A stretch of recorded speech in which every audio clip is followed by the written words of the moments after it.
Friends, good afternoon అందరికీ. ఈరోజు topic వచ్చేసి వరల్డ్ ఎర్త్ డే, అంటే ప్రపంచ భూమి దినోత్సవం అనమాట.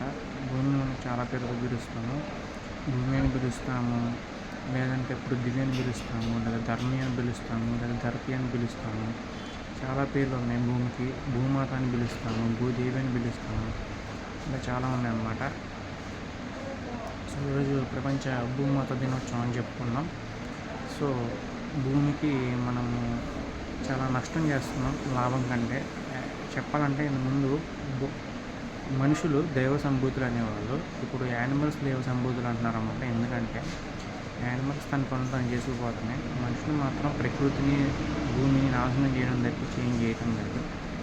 సో ఈరోజు ఎందుకని ఇంత ఉష్ణోగ్రతలు కావచ్చు, ఆ కాలంలో వర్షాలు కావచ్చు, ఆ కాలంలో చలిగాలు కావచ్చు, మంచి పర్వతాలు కలిగిపోవడం కావచ్చు, వరదలు కావచ్చు, ప్రళయం కావచ్చు, ఇంకేమన్నా కావచ్చు, క్లైమేటిక్ కండిషన్స్ ఇట్లా మారుతున్నాయి అంటే మనం చేసిన తప్పిదాలు అనమాట.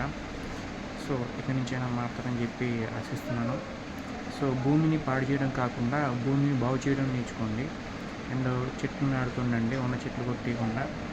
అండ్ ప్రకృతికి పొల్యూషన్ చేయకుండా, example noise pollution, sound pollution, water pollution, air pollution, ఇలా ఎయిర్ పొల్యూషన్, ఫైర్కి మనం పొల్యూషన్ చేయలేం, అంత కెపాసిటీగా మనం ఉండదు.